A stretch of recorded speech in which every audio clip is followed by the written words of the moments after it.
My mom, Allison Ramsey, runs an adult store. One day, I'm so tired that I doze off inside, only to end up accidentally trapped in one of those pleasure beds. When Mr. Palmer from next door walks in, he mistakes me for the store's latest doll and proceeds to pull down my hot pants. I'm going out to pick up some goods. Can you help watch the shop for a bit? The faint sound of Mom's voice reached my ears, and I mumbled a few vague responses before sinking into a deep sleep. I had no idea how long I had been asleep. But when I woke up, I felt that something was off. I was lying face down on the bed, my hand secured with something soft and rubbery, and the bed itself was folded into an unusual position that closely conformed to the curves of my body. I could clearly feel that my buttocks were raised high, and my legs had been spread apart. I didn't need to look to know it was a deeply embarrassing position.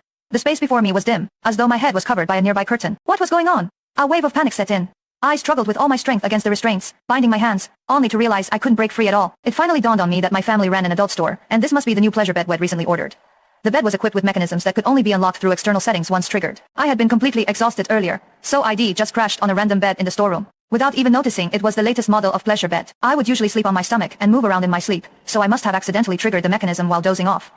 And now this single bed had locked my hands in place. The bed split into two below my waist, lifting my lower abdomen and hips and leaving my buttocks raised high. It was as if I was positioned for. What was I supposed to do now? I shouted a couple of times, but there was no response. It only then struck me that before I fell asleep, Mom mentioned she was going out to pick up some goods and asked me to watch the shop.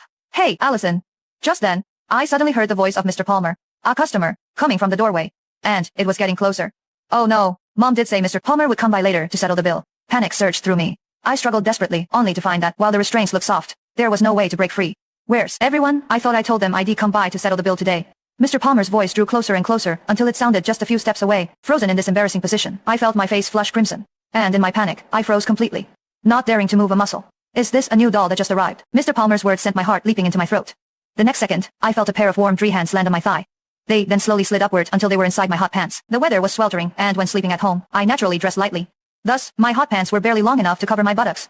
The texture feels pretty good. It's quite realistic and even warm, Mr. Palmer remarked as he fondled me. The bizarre sensation made me clench my teeth, too afraid to make a sound. If anyone were to discover I was being mistaken for a doll, it would be over for me. But then, to my horror, felt those hands beginning to tug at the waistband of my hot pants. Chapter 2. Hot pants were naturally very short, and for comfort while sleeping, I hadn't even fastened the waistband. In fact, they could practically be slipped off with just a gentle tug. I didn't expect it to feel so real. This new batch of dolls really is something else, Mr. Palmer said excitedly. He seemed to be leaning right over me from behind, and I could distinctly feel the warmth of his breath as he exhaled and spoke. My heart raced with a mix of panic and anger. Wyatt, I didn't dare move a muscle. I was terrified of the embarrassment that would follow if I were discovered. What should I do? What on earth could I do? Mr. Palmer had already pulled down my hot pants, leaving only my thin underwear underneath. It even has panties. And with a lace trim, too. Mr. Palmer's voice grew increasingly excited. He kept stroking my buttocks, and the warmth of his touch made my heart pound wildly in my chest. Suddenly, I felt something warm, damp, and soft press against my thigh.